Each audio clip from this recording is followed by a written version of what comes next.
Boa noite, meus amigos.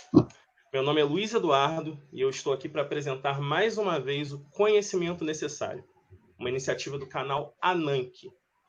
Apresentando esse programa comigo, eu tenho meu amigo Roger Ribeiro. Boa noite, gente. Boa noite, Luiz Eduardo. É um prazer enorme estar com vocês aqui novamente. E eu gostaria de apresentar a nossa entrevistada de hoje. Eu falo com a especialista em implementação e gestão da educação à distância pela Universidade Federal Fluminense, especialista em História Política e Social do Brasil pela Uniswan, licenciada em História também pela Uniswan, ela que é contadora de histórias, é artesã, é a dona do canal História com Damasco, e já peço a vocês, se inscrevam no canal da Roberta, se inscrevam no História com Damasco, o link está aqui na descrição. E mais uma vez eu quero lembrar para que vocês não se esqueçam de se inscrever no nosso canal, de apertar ali no sininho, para que você possa ficar sabendo de tudo que aconteça e principalmente que dê um like no nosso vídeo. Com vocês, então, a professora Roberta Damasco. Roberta, seja muito bem-vinda. É ótimo ter você aqui com a gente para o nosso Conhecimento Necessário. Luiz Eduardo, você que é o nosso inquisitor, vou lhe dar a palavra para começar a questionar a Roberta. Obrigado, Roger. Roberta, de onde surgiu essa ideia de criar um canal de história para crianças, do ensino de história para crianças? Então, Luiz, assim, no começo eu estava com um desafio, né, de estar lecionando para uma turma de quarto e quinto ano. Então era um público de 10 a 13 anos, e a minha carreira toda eu vinha ensinando para jovens e adultos, né? Então eu pegava o ensino fundamental 2, onde as crianças estavam começando a chegar na juventude, e depois eu ia até a universidade para os adultos, e de repente caí nesse desafio de dar aula para o quarto e quinto ano. Falei, meu Deus do céu, e era uma coisa assim, era uma oportunidade boa. E aí eu falei, cara, eu preciso me conectar com eles, né? Eu preciso ver alguma maneira de dar aula para eles, de que eles prestem atenção e tal. E aí não teve muita coisa assim, não. Eu falei, cara, eu vou tentar contar a história, porque eu via que as professoras mais badaladas da escola eram aquelas que contavam as histórias. Eu falei, eu também sei contar história, então eu vou contar a história da história. E aí eles gostaram tanto disso, sabe? Tipo, não sei se era uma professora com uma linguagem científica, mas que não levava tanto assim para aquela coisa, olha a data, olha isso, olha aquilo. Deixava as coisas mais soltas, assim, e a gente ria, dava risada das questões e tal. E aí, quando eles estavam saindo da sala de aula, ou por intervalo, ou eu estava indo de uma aula para outra, eles falavam assim, joga isso lá no YouTube, joga isso lá no YouTube, vou estudar, estudar meu dever de história com a Damasco, vou estudar meu dever de história com a Damasco. Eu falei, gente, será, né? E aí eu falei, vou jogar lá no YouTube, entendeu? A minha aula. E aí fui jogando os conteúdos que eu queria para a prova, e aí foi gerando visualização, foi gerando inscrito. Aí eu falei, eu acho que tá dando certo, acho que eu estou conseguindo falar uma linguagem que eles estão entendendo, e o resultado, né, nas avaliações, nos testes, foi surpreendendo, foi dando certo, né? Era um público novo para mim. E assim, e eu me redescobri também, né? Enquanto esse lado mais solto, que a gente, conforme vai estudando, vai ficando com aquela coisa assim, eu sou cientista, né? Eu sou historiadora, essa responsabilidade, a gente vai tirando um pouco dessa responsabilidade do ombro e vai falar o que eu sei de uma maneira fluida, né? E foi funcionando, assim, funcionando do público de 10 a 13, que é para onde é direcionado o meu canal, e continua funcionando também para o público que eu já vinha, né, atendendo. Roberto, eu tenho usado bastante os teus vídeos, eu quero até te agradecer, porque tem favorecido muito a minha vida profissional. Eu uso com os meus alunos de ensino fundamental, uso com meus alunos de ensino médio, na formação de professores, tenho usado, inclusive, até na preparação dos professores para tentarem concursos públicos. Seu canal tem sido de muita utilidade, eu quero lhe agradecer. E enquanto eu vinha utilizando o seu canal com os meus alunos, foi me surgindo uma questão, porque é algo que para mim parece muito difícil. E eu queria te perguntar como é que quais são as dificuldades que você encontra e como é para você adaptar o conhecimento científico para esse público infanto-juvenil. O que te aparece de dificuldades, o que você encontra aí de benefícios? Ao longo da carreira, né? Assim, o YouTube começou em 2017 para 2018, né? Que começou essa história de YouTube na minha vida, mas eu tenho uma carreira antes disso, né? Então, ao longo desse tempo, eu fui vendo que as pessoas tinham meio que um baque, assim, sabe? Ai, história, antigo, chato, né? Ou muita coisa daquilo, tipo, história, ter que decorar. Então, sempre ao longo da minha carreira toda, sempre assim, professora de história, até quebrar isso, tipo assim, peraí, história não é chato, não. História tem muita coisa interessante, história te faz pensar, e se você pensar, será que vai ser mesmo assim? E aí eu fui trazendo questionamentos para eles que eu sabia que eu podia responder através da história, e contando história e tudo mais. Então, nunca teve assim, essa coisa de competir com o que é mais interessante para ele.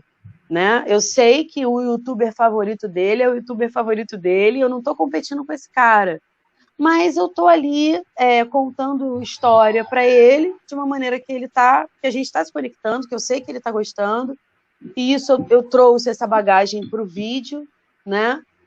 E fui, não tentei, Roger, uma receita de bolo, sabe? Eu tenho conhecimento científico, eu tenho o meu preparo, o meu estudo, enfim, e eu coloco isso de uma forma fluida, de maneira que as pessoas consigam entender. Então, assim, hoje eu pego um público de 10 e tem gente que é muito mais velha, né? Enfim, senhoras que estão fazendo serviço social, porque assim, a gente pensa que está fazendo uma coisa para um público de história, para crianças de 10 a 13 anos, e daqui a pouco tem uma pessoa que está em Curitiba, outra que está no Rio Grande do Sul, me pedindo para gravar mais vídeo, porque ela está fazendo faculdade de serviço social, ela é idosa e ela gosta da minha maneira de falar, sabe? Então, assim, você vai recebendo feedback que você está atingindo um público que você fala, peraí, tudo isso começou para eu tentar me conectar com os meus alunos de 10 a 13. E aí, quer dizer, na verdade, eu só ampliei o meu público quando caiu nessa questão aí, né, de botar o trabalho na rede, porque eu fui colocando antes dessa coisa toda de quarentena, dessa coisa toda de pandemia, mas muito devagar, muito sem compromisso, né? Aquela coisa assim, vou fazer um vídeo legal, vou jogar na rede para os meus alunos. Cara, se esse vídeo passar para ele, na casa dele, ele estudando mesmo para a prova, beleza, porque tudo que eu quero que ele aprenda está ali. E não só na prova, mas no vestibular, na vida, todas as questões que são importantes para o indivíduo pensar cientificamente, entendeu? E você conseguir colocar isso de uma forma fluida, que a pessoa consiga entender e te dar um feedback, hoje na internet, pelo chat, né, enfim, pelos inboxes, mas na época também muitas mães vieram me agradecer, né? Ai, Roberta, graças a Deus que você teve essa ideia, a gente faz uma pipoca e fica assistindo você. Eu falei, pô, que legal isso, né, cara? Assim, esses feedbacks que você não espera quando está fazendo o trabalho. Roberta, a gente tem todo um contexto, graças ao advento das redes sociais, graças ao crescimento do YouTube e dos YouTubers, no qual o conhecimento e a intelectualidade pode ser levada a novos públicos, a novos lugares. E como é que você enxerga o lugar do intelectual, sendo você uma intelectual, dentro desse contexto de rede social? Eu acho assim que esse lugar é muito respeitado, sabe? A gente vê assim a galera seguindo muita gente para se divertir, para rir, mas ele também quer pegar uma pessoa para falar sério, sabe? Mas falar sério não quer dizer que seja taciturno, sabe? Aquela coisa do antiquado, não. Fala sério como eu estou falando sério com vocês agora e a gente está se entendendo e está tudo bem, sabe? Não é falar sério se impor, né? O intelectual não precisa se impor, ele simplesmente está ali conversando e colocando o conhecimento que ele sabe, que ele estudou, não é nenhuma coisa alienígena, né, o intelectual. Então, assim, acho que tem aí o exemplo do Gregório do Vivier, né, então, assim, eu acho que é uma comunicação que eu me divirto muito, né, e o cara está entregando um conhecimento, está entregando uma coisa bacana, enfim, e a gente vai ver muitas outras pessoas importantes entregando conhecimento, né, de forma mais descontraída, mais leve, mais fluida. Eu acho que a internet, e agora mais intensificada com essa questão da quarentena, vem trazer isso para a gente, né? Seja você, vai lá e coloca o que você tem, vai lá e coloca o que você sabe. Então, deu esse espaço, sabe, para a gente poder ser a gente, assim, porque a gente está na nossa casa, isolado, não sai para lugar nenhum, né? Então, também deu para eu olhar para essa questão, tipo, eu tô na quarentena, tô em casa, o que eu quero ver? Quero ver os intelectuais, quero, mas também tem o meu momento de querer ver uma outra coisa? Tem momento de querer ver uma outra coisa. Mas, voltando para essa pergunta que você me fez, né? Qual é o papel? É um papel respeitado. A gente tem ali o nosso momento, tem a nossa busca, a nossa procura, o nosso público. Mas eu acho que não precisamos ficar aí, né? Instalados aí, dentro desse círculo e tudo mais. A gente pode ir fluindo e ampliando. Eu acho isso bacana no trabalho da escola né, que é de mostrar essas possibilidades todas do conhecimento e sendo científico, né, e sendo um conteúdo sério, um conteúdo responsável, e é isso que é o conhecimento científico.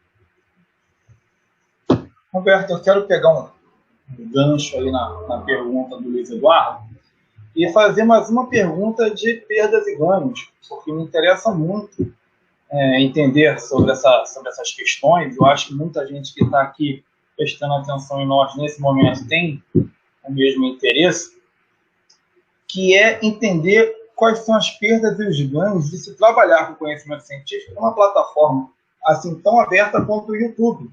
O que isso traz de benefício e até que ponto também não traz algumas perdas? Nesse momento de quarentena, né, o que era perda, porque assim, tô pensando, falando para você, tipo, quando eu abri o canal e hoje como eu faço a gestão do canal, né, porque quando se fala de perdas e ganhos é muito significativo esse momento que a gente está vivendo. Então, antes eu estava fazendo o canal sem pretensão nenhuma. E hoje eu invisto no canal, né, como uma forma de mostrar o meu trabalho. Então, tem essa questão. Então, antes, eu não estava classificando essa coisa da perda e ganho. Para mim, era ganho o meu aluno estudar, fazer o dever de casa vendo os meus vídeos no YouTube, sabe? E aí aquilo ia gerando visualização, mas não estava preocupada com isso, estava preocupada com o resultado.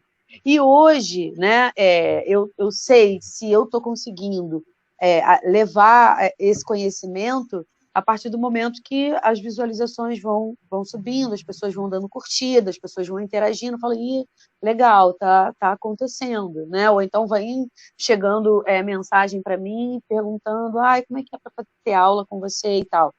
Então, você vê que o trabalho tá fluindo. Então, assim, na quarentena teve um ganho muito grande, porque está todo mundo em casa. Então, qual é o público que você quer atingir? As redes mais ou menos te dão esse feedback da hora que o teu público está conectado, né, e tal. Enfim, é todo um estudo. E aí você colocando material, um bom material, um material de conteúdo, num horário propício para o teu público, eu acho que tem muito ganho aí, são muitas possibilidades, né? E a receita, eu acho que não tem receita de bolo, a gente vai fazendo e vai aprendendo, né? Eu, enfim, fiz licenciatura plena em História, né? Eu não fiz um curso de contação de histórias e tenho uma formação artística, mas eu não sou artista de de pequena, enfim, não é uma carreira que eu venho, né, trilhando há muito tempo. Muito mais tempo é a questão da história, né? Desde a faculdade até as especializações e tudo mais. Então, eu sei do valor do meu trabalho e colocando ele na rede de uma forma responsável, de uma forma, enfim, conectada com o que está acontecendo, eu acho que é muito ganho, né? Agora, eu acho perda quando a gente começa a se preocupar com o que as pessoas vão pensar. Ai, meu Deus, o que vai achar disso? O que vai achar daquilo? O que vai achar daquilo outro? Pô, você está preocupado em passar o conhecimento. E tem uma iluminação legal, tem um microfone legal, você tem como transmitir essa mensagem, vai lá e transmite, sabe?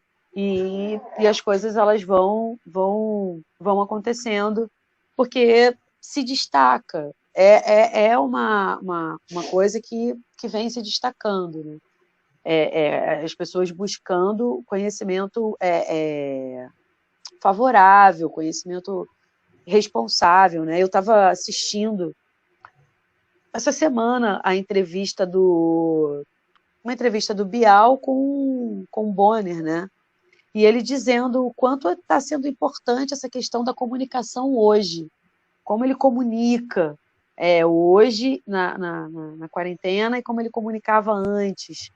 E a gente, eu acho que tipo tanto educador, sendo ele cientista ou não, mas trazendo aí para o lado da educação, eu acho que é muito importante refletir essa questão de como eu estou comunicando.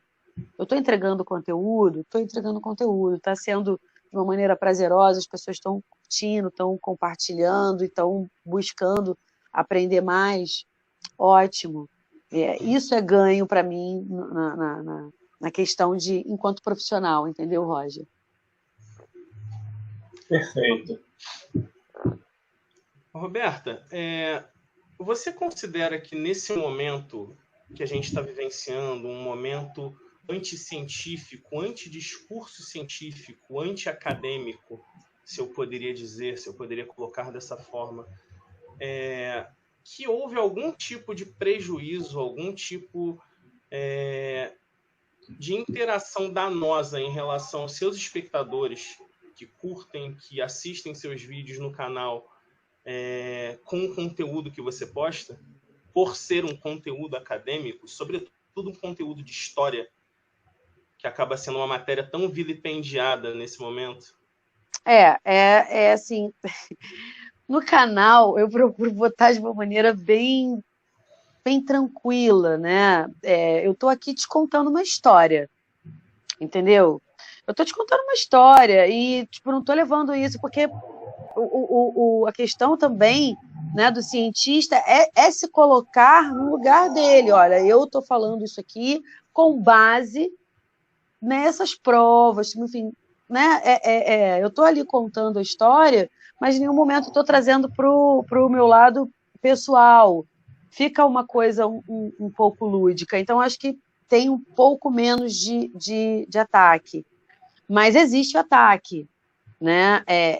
Na vida real, eu passei poucas e boas, assim, porque tem aquele questionamento, né, e tudo mais, de diversas coisas que as pessoas às vezes confundem, levando para o pessoal, então você está defendendo isso, então você é disso, ou você é daquilo. Não, eu não sou disso, não sou daquilo, não estou defendendo isso, não estou defendendo aquilo, eu estou ensinando história.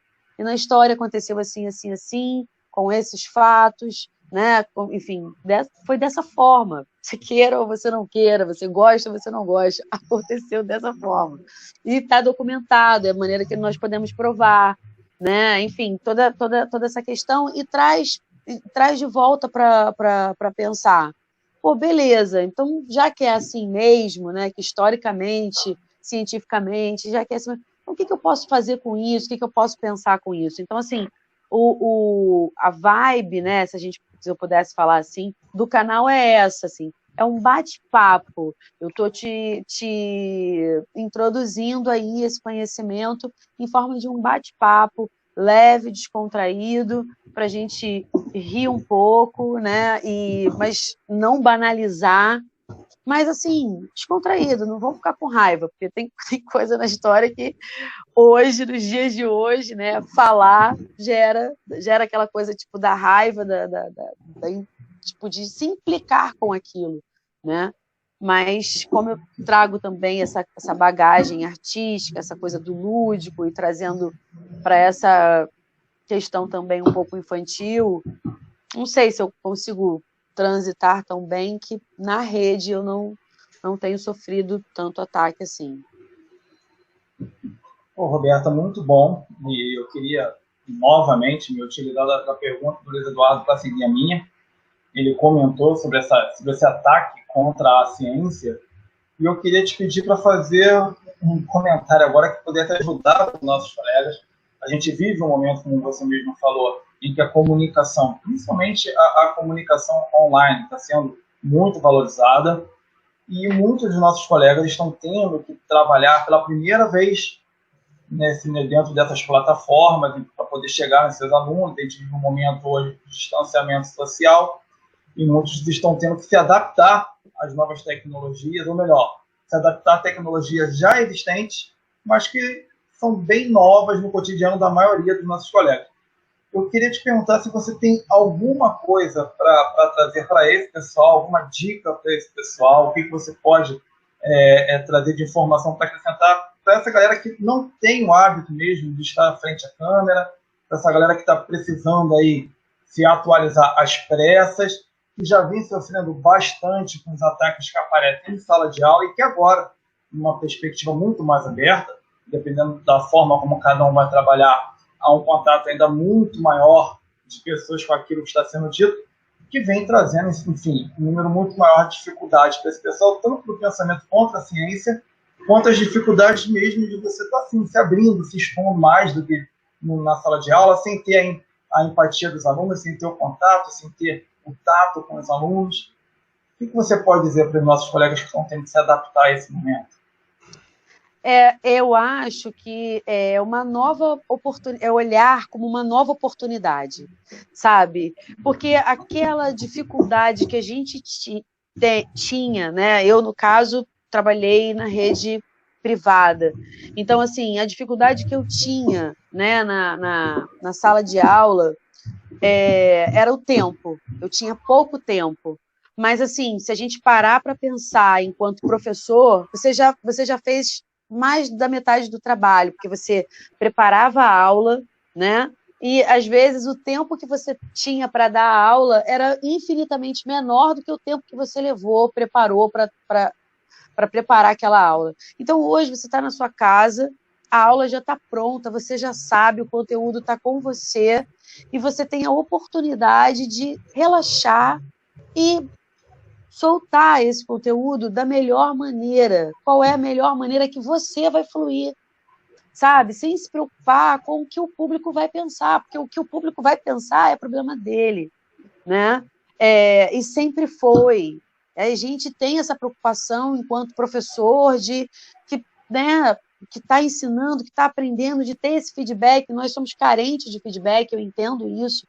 Mas, assim, esse é um momento, tipo assim, de você ir lá e deixar fluir, né? A minha filha é adolescente, tem 16 anos e está nessa perspectiva de ter aula online, né? E, assim, eu não participo das aulas, porque ela já tem 16 anos, então fica constrangedor, né? Mãe, sai daqui do meu lado. Mas, assim, eu fico ouvindo da cozinha, enfim, fico ouvindo. E os professores estão dando um banho, sabe? Eu fico querendo estar tendo aula com eles, assim, e vejo o trabalho dos colegas acontecendo na internet, e é isso.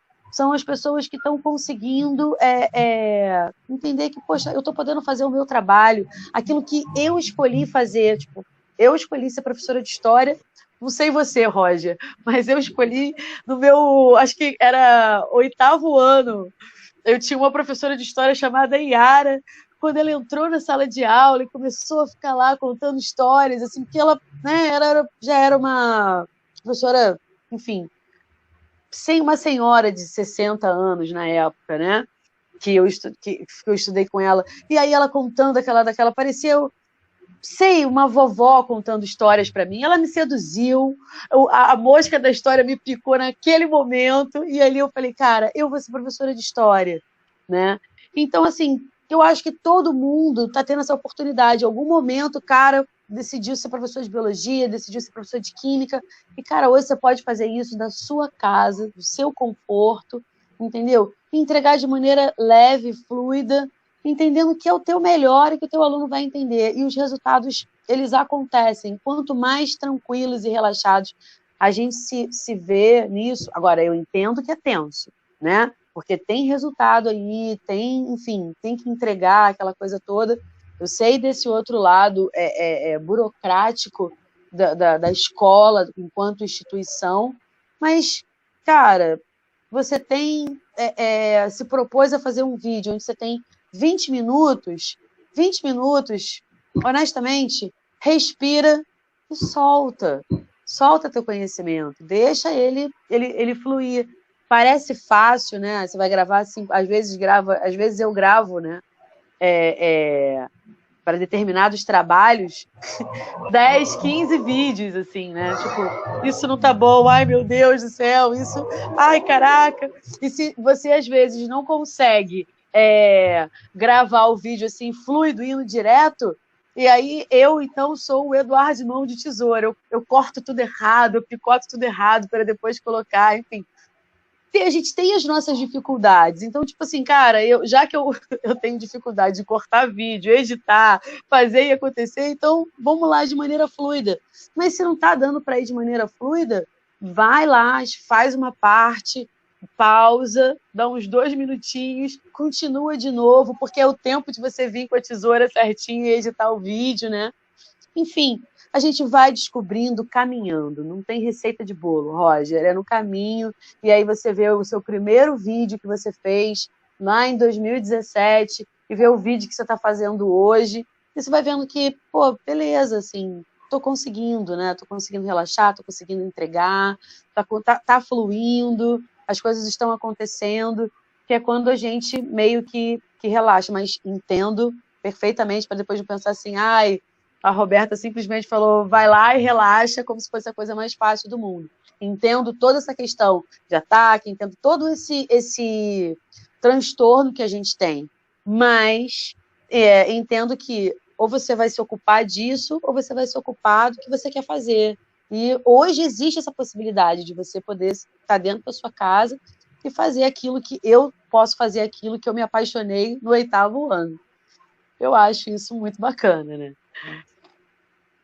Roberta, infelizmente a entrevista está chegando ao final. Estamos chegando ao Ai, que finalzinho. pena, foi uma É bom que seja delícia. curto, mas é ótimo que seja curto, que sempre acaba dando o desejo por mais um pouco, e assim a gente consegue te chamar novamente para vir conversar com a gente.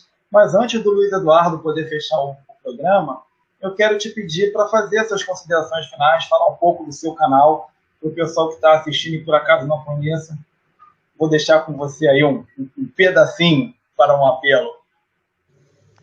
Então, né, como você me apresentou muito bem, eu achei, assim, super legal isso, né, porque eu falei, gente, isso mesmo, que a gente às vezes até esquece, né, e assim, olhando para os meus projetos, né, então eu tenho História com Damasco, que é para você aprender história com sabor de Damasco, de uma maneira bem tranquila, calma, né, divertida, enfim, gostosa.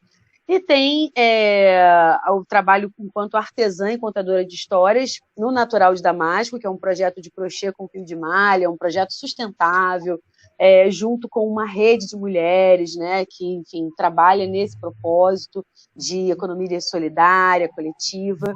Então, tem o História com Damasco e a Natural de Damasco.